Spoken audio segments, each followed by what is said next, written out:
sejam todos muito bem-vindos ao canal do Grupo Espírita Francisco Xavier.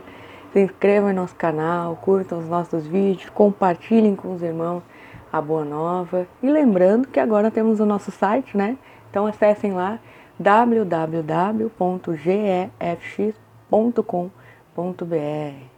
E hoje continuaremos nossa reflexão na obra Vinha de Luz, no capítulo 1, Quem lê, atenda.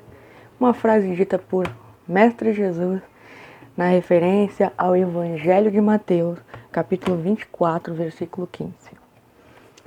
Assim como as criaturas, em geral, converteram as produções sagradas da terra em objeto de perversão dos sentidos, movimento análogo se verifica no mundo, com referência aos frutos do pensamento. Frequentemente, as mais santas leituras são tomadas à conta de tempero emotivo, destinado a sensações renovadas que condigam com o recreio pernicioso ou com a indiferença pelas obrigações mais justas. Raríssimos são os leitores que buscam a realidade da vida. O próprio Evangelho tem sido para os imprevidentes e levianos vasto campo de observações pouco dignas.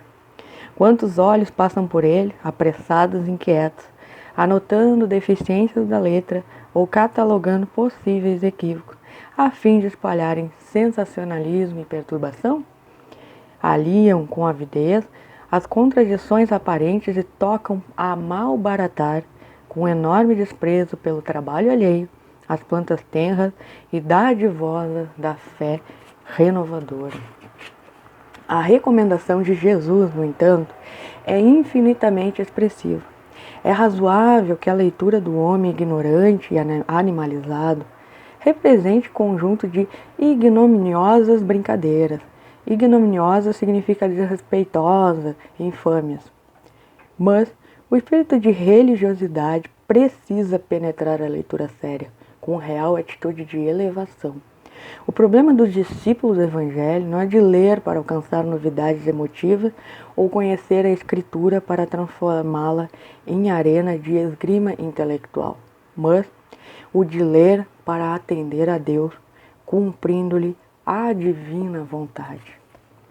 Lindíssima essa reflexão, muito profunda, né, meu irmão? É para tocar o ponto crucial do nosso trabalho como discípulos do Evangelho.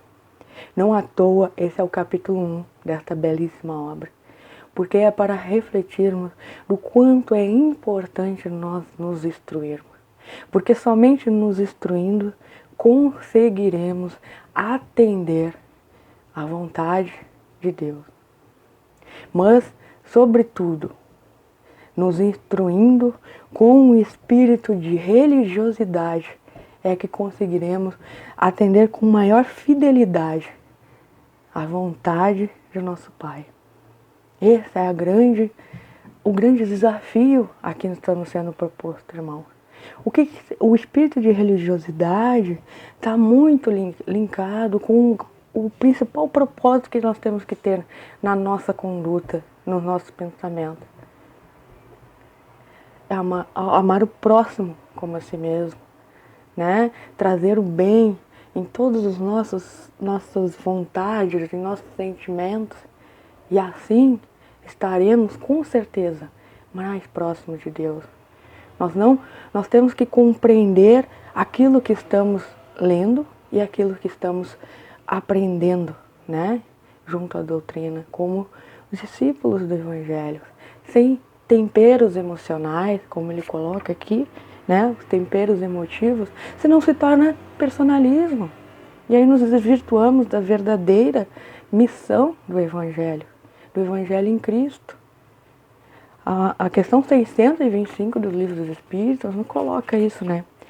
O comentário de Kardec, quando ele traz sobre o guia e modelo, que é Jesus: se alguns daqueles que pretendem instruir o homem na lei de Deus, algumas vezes a extraviaram por meio de falsos princípios, foi por se deixarem dominar eles mesmos por sentimentos muito terrestres e por terem confundido as leis que regem as condições da vida da alma com aquelas que regem a vida do corpo. Então, irmão, tenhamos muito cuidado com aqueles sentimentos que são muito mais nossos do que propriamente no trabalho da construção da moral cristã, no nosso trabalho como discípulos do Mestre, como discípulos do Evangelho.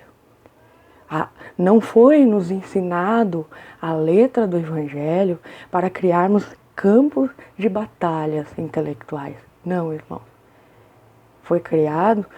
Foi nos instruído com um único propósito, de atender à vontade de nosso Pai. Que nada mais é amar os outros, amar o nosso próximo como a nós mesmos. Esse é o nosso grande propósito, irmãos, de sermos alegres na construção do Evangelho no coração dos nossos irmãos, a letra viva do Evangelho. Lembremos-nos, o Espiritismo bem compreendido, mas sobretudo bem sentido, nos levará a atender com maior fidelidade à vontade de nosso Pai. Por isso, gostaria de finalizar com um belo poema do Casimiro Cunha na Carta dos Evangelhos. A lição do Espiritismo é um grande manancial, onde as águas da verdade são claras como o cristal. Tudo é simples, tudo é puro, nessa fonte de harmonia, muita tese complicada é o que gera a fantasia. O método mais sublime de toda doutrinação é aquele que acende a luz no altar de teu coração. Ciência nunca faltou na marcha da humanidade, mas sempre mingou na terra o grande bem da humanidade. Irmãos, muito obrigado por essa oportunidade. Comentem nesse vídeo, colocando suas questões, suas dúvidas, para estarmos cada vez mais conectados. Muito obrigado.